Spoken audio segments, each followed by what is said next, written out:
pace. Mais je vais y arriver, je vous promets, je vais... J'ai lu des mots là, imperati, c'est ça? Ça veut dire roi, c'est ça? Moi, je vais y arriver. Je vais travailler. Je vous invite à lire dans l'évangile de Matthieu, chapitre 26. Nous avons dit hier que Jésus ne se plaisait pas trop à Jérusalem et qu'il avait fui Jérusalem pour se retirer en Galilée, chez les Galiléens, peuple méprisé, mais assis profondément dans les ténèbres. Et là, quand Jésus est venu dans ce peuple, il est dit qu'une grande lumière, ils ont vu une grande lumière, et que la lumière s'est levée, comme le soleil. Chers jeunes, ce qui compte ce soir, ce n'est pas ce que tu es aujourd'hui dans tes péchés, dans ta misère, c'est ce que tu vas devenir grâce au Seigneur Jésus. C'est ça qui compte. C'est vrai, tu es peut-être dans les ténèbres, tu es peut-être dans des situations qui te désolent, tu aimerais en sortir, tu n'y arrives pas, et tu te dis que tu n'y arriveras jamais. Je te dis que ce qui compte, ce n'est pas ce que tu es aujourd'hui, ce qui compte, c'est que tu sois là aujourd'hui, et ce que Jésus va faire dans ta vie à l'avenir. Alléluia. Lisons donc cette parole. Il s'agit de Simon-Pierre. Jésus est frappé, a été arrêté par les hommes religieux qui le frappent, lui donnent des coups de poing, lui crachent dessus. On se demande comment c'est possible que des hommes religieux se conduisent ainsi. Mais vous savez, avec les hommes religieux, on peut s'attendre à tout. Et là, Simon-Pierre est dans ce contexte-là, il n'est pas très à l'aise. Et nous lisons ceci, Matthieu 26, 69. Cependant, Matthieu 26, 69. Cependant, Pierre était assis dehors dans la cour. Une servante s'approcha de lui et dit : « Toi aussi, tu étais avec Jésus le Galiléen. » Mais il le nia devant tous. Toi aussi, tu étais avec Jésus le Galiléen. Mais il le nia devant tous. Il ne faisait pas bon d'être galiléen à ce moment-là.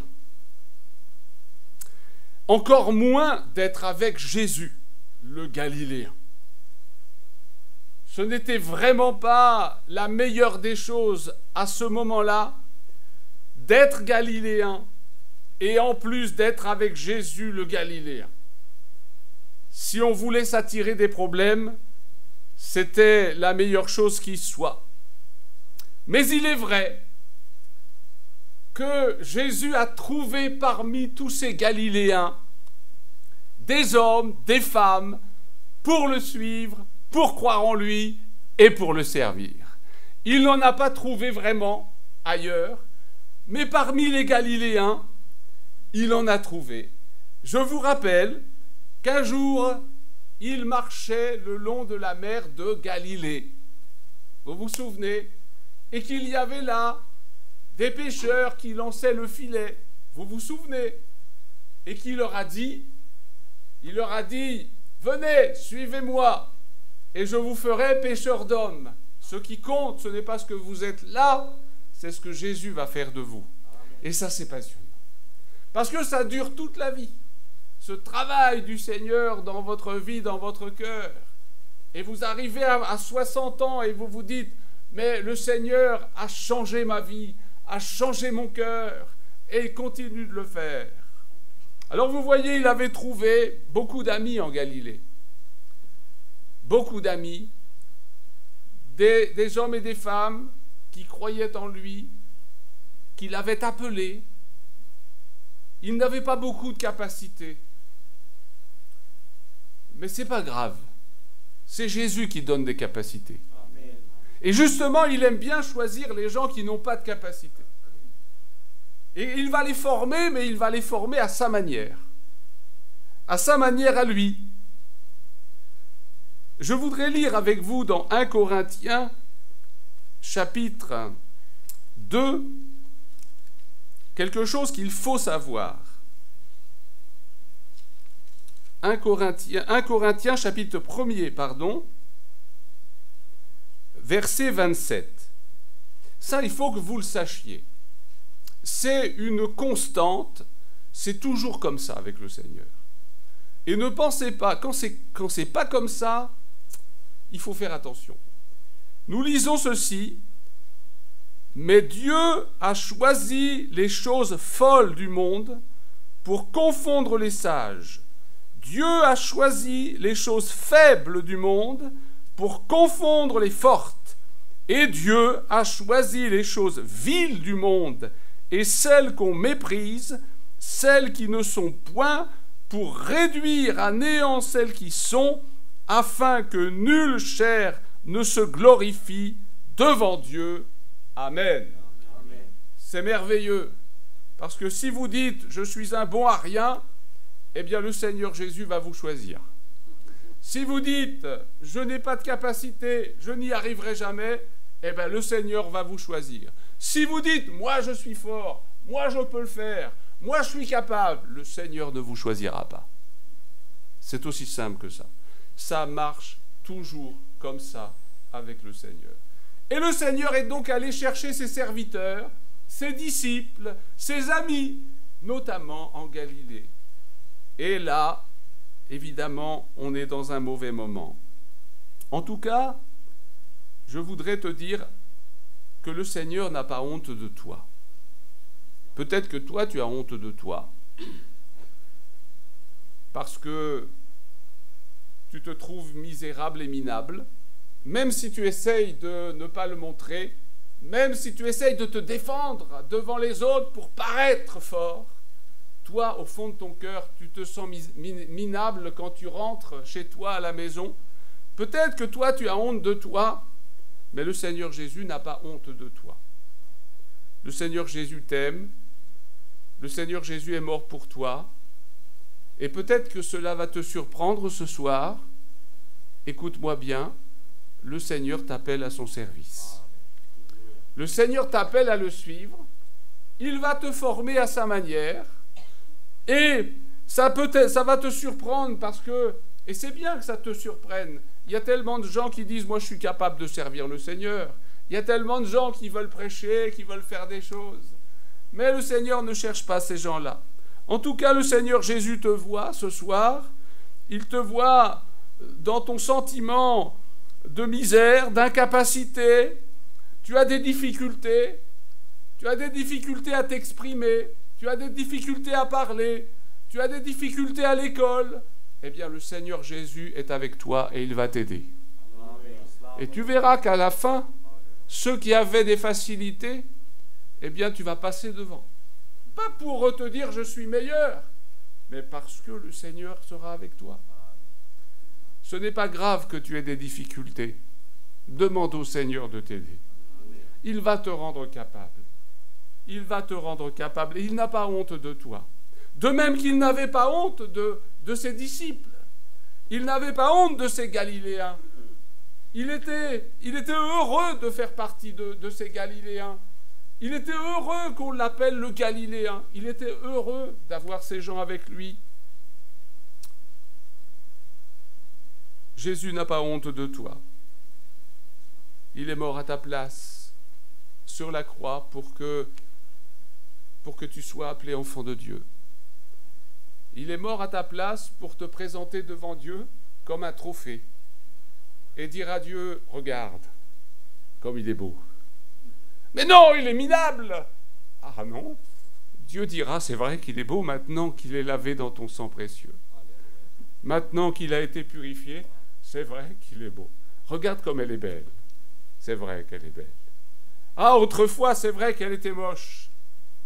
Je ne parle pas physiquement, parce qu'il y a des gens qui sont beaux physiquement, mais quand on regarde dans leur cœur et dans leur manière de se comporter, ils sont moches, ils sont sales, ils sont laids. Mais quand le Seigneur lave un cœur, ils sont beaux. Quel bonheur d'être avec Jésus. Non? Vous avez le droit de me répondre. Hein. Enfin, je ne sais pas si ici ça se fait, mais vous avez le droit de me dire « Ah oui, quel bonheur d'être avec Jésus. » Je suis heureux d'être avec Jésus. Même plus heureux qu'avant encore. Avant, j'étais heureux d'être avec lui. Mais aujourd'hui, je suis encore plus heureux d'être avec lui. Quel bonheur d'aimer Jésus, quel bonheur de le suivre. Il est venu nous chercher dans notre Galilée. Il est venu nous chercher dans notre misère. Et nous étions minables et il nous a dit « Viens, viens avec moi. Je vais faire quelque chose de toi. Je vais faire quelque chose avec toi. Viens, suis-moi. » Quel bonheur de servir Jésus. Quel bonheur, quel honneur. Jésus n'a pas honte de nous.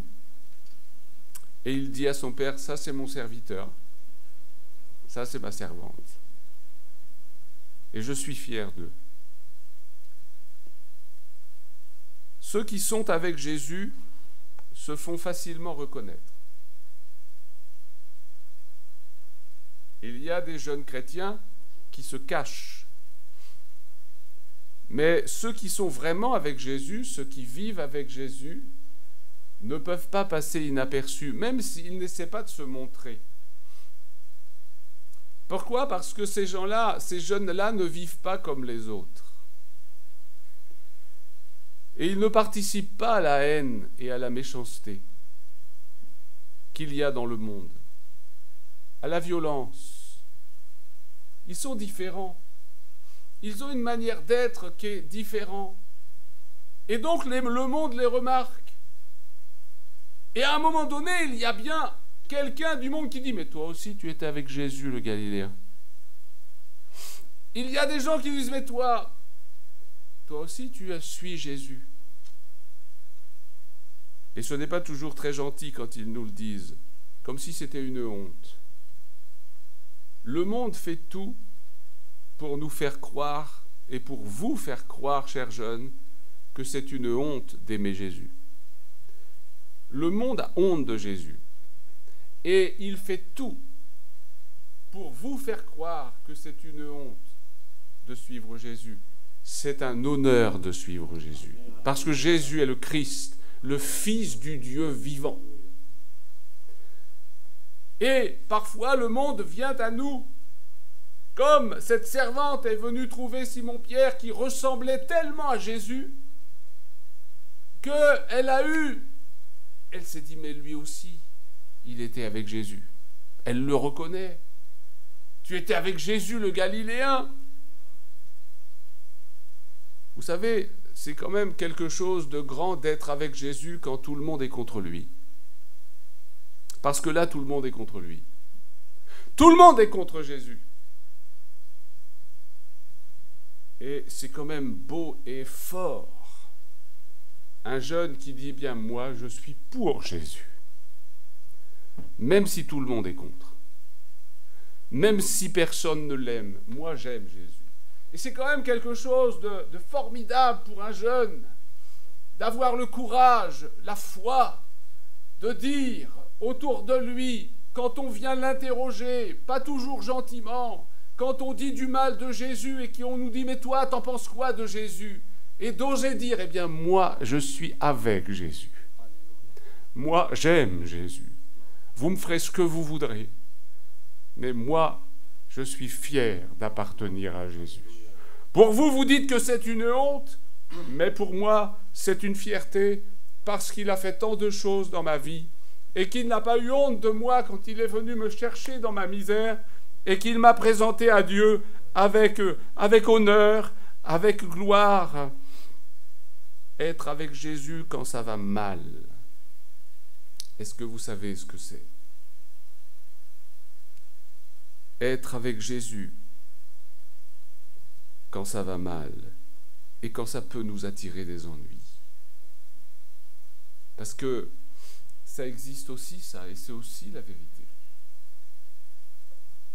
Jésus, c'est notre ami, c'est notre sauveur, il nous a fait du bien, il continue de le faire, il nous a secourus, il nous a délivrés, mais quand nous, on a eu des problèmes, il est venu.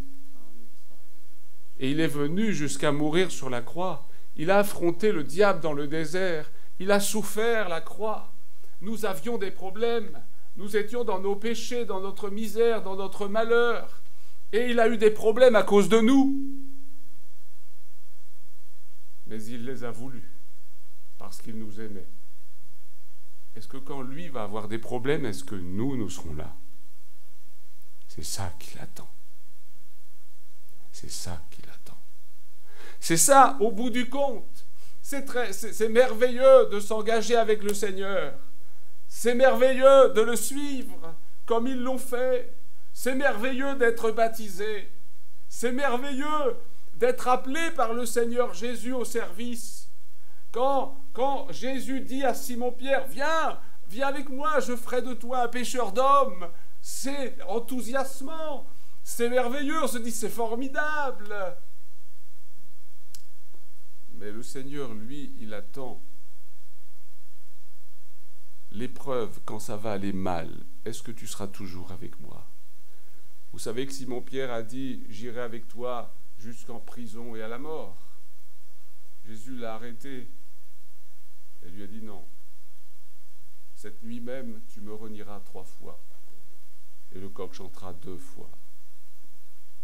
Mais par contre, l'apôtre Paul, lui, a dit, je suis prêt à mourir pour le nom du Seigneur Jésus. Et c'était vrai. Et il l'a fait. Le Seigneur ne cherche pas seulement des jeunes pour avoir une belle religion, pour avoir une bonne moralité. C'est bien d'avoir une bonne moralité dans le monde dans lequel nous vivons. Le Seigneur ne cherche pas des jeunes pour bien chanter, même si vous chantez très bien. Mais le Seigneur cherche des jeunes qui vont accepter d'avoir des problèmes à cause de lui.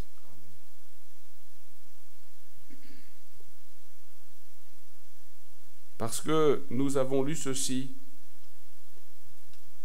au sujet de Simon-Pierre, mais il le nia devant tous. C'est incompréhensible. C'est-à-dire que devant tout le monde, il a dit, je ne connais pas cet homme. Est-ce que vous vous rendez compte? Après tout ce que Jésus a fait pour lui, je ne connais pas cet homme. Or, bien sûr, on peut le juger, mais n'allons pas trop vite. Nous ne sommes pas conscients de la puissance ténébreuse du monde qui est à ce moment-là. De cette puissance du monde qui est contre Jésus. Et c'est une puissance. Et quand sera venus les problèmes, eh bien, en fin de compte, il est évident qu'il restera beaucoup moins de gens.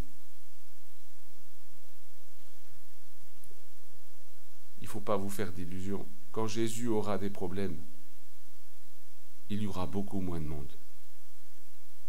Tant que tout va bien, pas de persécution, pas de problème, on a nos petites églises, ça marche bien, tout va bien, on est content, le Seigneur nous aide, le Seigneur nous guérit, le Seigneur nous bénit, tout va bien.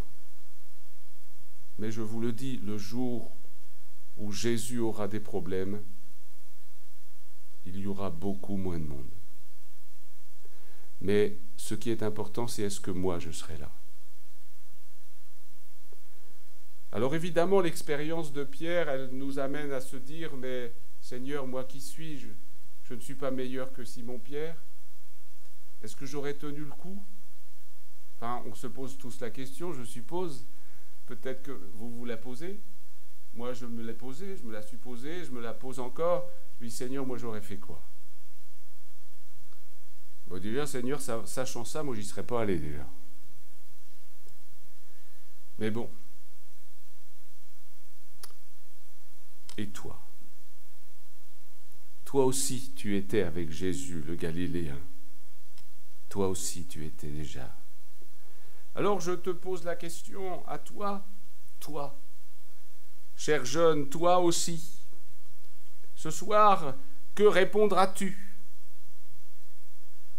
Que répondras-tu quand tout le monde se moque de Jésus? Parce que, pardonnez-moi, mais le monde se moque de Jésus. Vous aviez remarqué ou pas? Enfin, je ne sais pas si vous... Peut-être que vous ne regardez pas la télévision, ou vous n'avez pas d'écran, ou ça m'étonnerait. Vous vous rendez compte que tout le monde se moque de Jésus? C'est la grande mode. Et toi, tu vas faire quoi au milieu de tout ça? Est-ce que tu vas dire oui, mais moi, non? Moi, je suis pour Jésus. Je suis avec Jésus. Je l'aime. Il m'a fait du bien. Il a eu des problèmes à cause de moi. Parce qu'il est mort sur la croix pour moi. Alors, moi, je n'irai pas avec vous. Moi, je ne vous suivrai pas sur ce chemin-là. Moi, j'aime Jésus. Et vous pouvez me faire ce que vous voulez. Vous pouvez vous moquer de moi. Vous pouvez me mettre à part. Vous pouvez ne plus me parler. Vous pouvez ne plus être mes amis. Mais j'aime Jésus. Amen. Tant pis. Voilà ce que le Seigneur attend. Voilà les jeunes que le Seigneur cherche. Seras-tu comme le monde? Seras-tu comme Simon-Pierre en disant « Mais je ne connais pas cet homme » ? Menteur. Tu le connais bien. Tu oses dire que tu ne le connais pas. Après tout le bien qu'il t'a fait. Vous savez qu'après, Simon-Pierre va croiser le regard de Jésus. Il va pleurer. Il n'a pas eu la force. Mais le Seigneur ne va pas le... On aurait pu penser que le Seigneur lui dise, puisque c'est comme ça, tu ne seras pas mon serviteur. Mais est-ce que vous croyez que Jésus peut se tromper? Quand il a appelé Simon-Pierre, il ne s'est pas trompé. Il savait très bien que Simon-Pierre le renierait. Il lui a pardonné. Et il l'a relevé. Moi, j'aimerais pouvoir répondre ce jour-là. Et dans ces moments-là où tout le monde est contre Jésus, où l'on a oublié Jésus, où l'on a oublié tout le bien qu'il a fait, où l'on tient pour rien sa mort sur la croix, où l'on se moque de lui, où l'on ne parle plus de lui, peut-être même dans les églises. J'aimerais être cet homme-là qui dit « Moi, je le connais. Oui, je suis avec Jésus.